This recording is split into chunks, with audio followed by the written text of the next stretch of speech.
Ek groet julle vriende. Vandag luister ons na Efesiërs 2 vanaf verse 11 tot 22.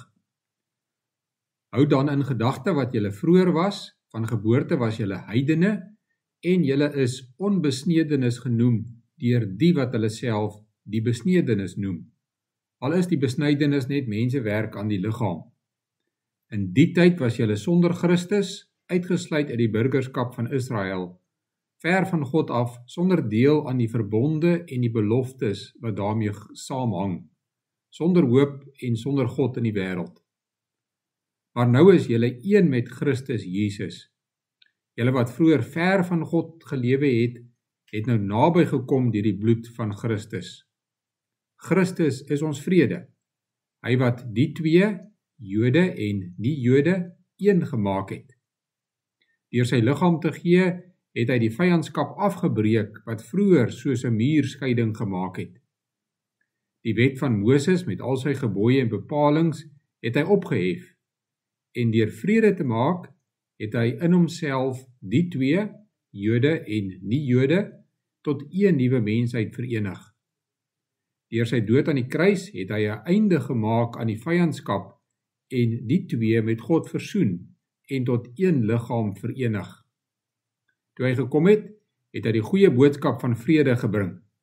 Vrede vir julle wat ver van God was, vrede ook vir die wat naby was.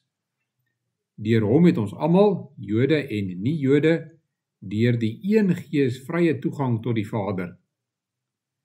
Julle is dus nie meer ver van God af nie bywoners nie, maar medeburgers van die gelowiges en lede van die huisgesin van God.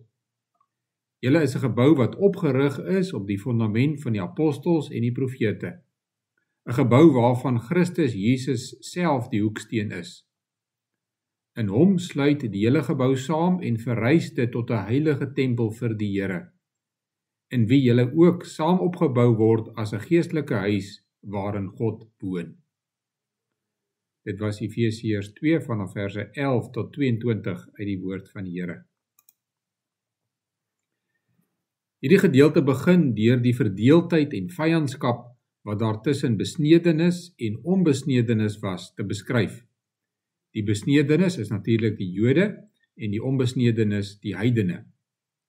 Hoekom was daar vyandskap? Vers 15 sê dat die vyandskap kom as gevolg van die wet. Maar hoe is dit moontlik?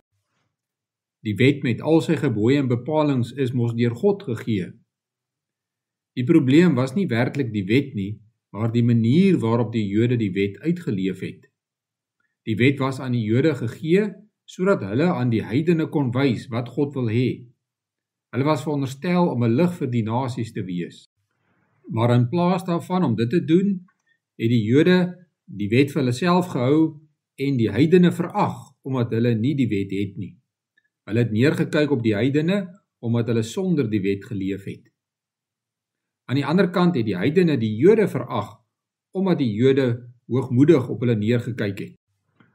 Op die manier het die goeie wat God gegee het, iets geword wat haat en vyandskap veroorsaak het. Vandag nog doen mense dit. Wanneer God goeie dinge soos gawes en talente gee, maak jy dit jou eie en jy kyk neer op ander wat dit nie het nie. Dit gebeur tussen individue en ook tussen verskillende rasse, kulture en klasse. Die sondige mens vervreem homself nie net van ander mense nie, maar ook van God. Paulus sê vir die Efesiërs dat hulle vroeër vreemdelinge was, omdat hulle God nie geken het nie en ver van hom was hulle geestelike vreemdelinge. Hulle was sonder hoop en sonder God in die wêreld. Dit is hoe ons sondige natuur ook was. Ons was vreemdelinge by God, uitgesluit uit die burgerskap van Israel. Nie deel van God se beloftes nie en daarom sonder enige hoop. Wat beteken dit prakties? As jy nie vir God ken nie, gaan jy altyd soos 'n vreemdeling voel. Dit gaan altyd vir jou voel asof jy nie tuis is nie. Jy gaan nie vrede in jou hart hê nie, want jy is gemaak om 'n persoonlike verhouding met God te hê. En as jy in vyandskap met hom leef, gaan jy altyd onrustig wees. Maar God het 'n nuwe eenheid geskep. Die wêreld is verdeeld, maar God maak sy kerk 'n nuwe eenheid. Paulus gebruik in verse 19 tot 22 3 beelde om hierdie nuwe eenheid van gelowiges te beskryf. Hy sê dat ons medeburgers is. Dit is die beeld van 'n nasie. Hy sê dat ons lede van God se huisgesin is. En hy sê dat ons 'n tempel is waarin God woon. Dit is die beeld van 'n woonplek. Hierdie 3 beelde beskryf ons verhouding met God, en die verhouding wat hy beskryf word al hoe meer intiem.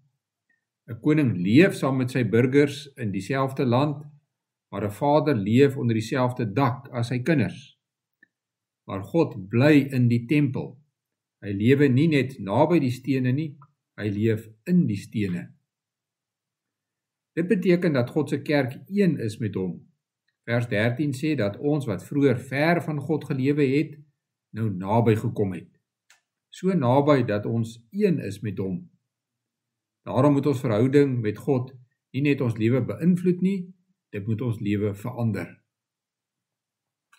Hoe kan ons wat so ver van God was, so naby aan hom nou wees? Deur die bloed van Christus.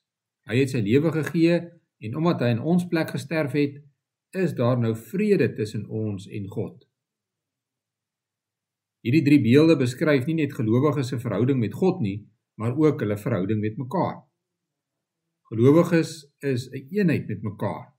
Hierdie eenheid strek oor die grens tussen Jode en heidene. Dit strek oor die grens tussen rasse, kulture en ekonomiese klasse. Die Here sê vir ons, wanneer jy 'n Christen is jou verbintenis aan ander Christene baie groter en sterker as die verbintenis tussen mense van dieselfde kultuur. Hoekom? Omdat gelowiges medeburgers van God se koninkryk is, omdat hulle lede van dieselfde huisgesin is, en omdat hulle stene in God se tempel is. Daarom moet ons ook vandag hierdie eenheid met mekaar uitleef. Hoe moet ons hierdie nuwe eenheid uitleef?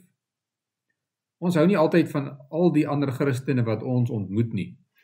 Soms sukkel ons om met hulle saam te werk en hulle te verstaan. Maar Paulus sê, lê julle daarop toe om die eenheid wat die Gees tussen julle gesmee het, te handhaaf. Hy sê nie, ons moet die eenheid skep nie. Ons kan nie dit doen nie. God het reeds die eenheid geskep en as gawe vir gelowiges gegee. Ons moet die eenheid handhaaf. Hoe doen ons dit? In die eerste plek moet ons besef dat Jesus Christus ons hoeksteen is en die apostels en profete is die evangelie. Die kerk is gebou op die waarheid van die Bybel. Maar alles in die Bybel gaan oor Jesus, want hy is die hoeksteen. Om ons eenheid uit te leef, moet Jesus Christus die belangrikste in ons lewe wees. In die tweede plek leef ons as 'n eenheid deur medegelowiges deel te maak van ons lewe. Die kerk is God se huisgesin, daarom moet jy medegelowiges in jou lewe inlaat. Moenie jou swakpunte en foute probeer wegsteek nie en moenie voorgee nie. Een van die maniere waarop jy dit kan doen, is deur deel te word van 'n Bybelstudiegroep. In die derde plek leef ons as 'n eenheid deur gasvry te wees teenoor medegelowiges. 'n Huisgesin deel mekaar se spasie, hulle deel mekaar se goed, hulle eet saam, hulle speel saam, hulle werk saam. Deel dit wat jy het saam met medegelowiges en doen dinge saam met hulle. In die vierde plek leef ons as 'n eenheid deur ons geloof met mekaar te deel. Dink weer aan die beeld van die tempel. God het nie in jou kom woon as 'n individuele steen nie, maar hy woon in die hele tempel. Dit beteken ons verhouding met God is nie net persoonlik nie, hy het ook 'n verhouding met ons almal saam. Ons moet saam groei in hierdie verhouding.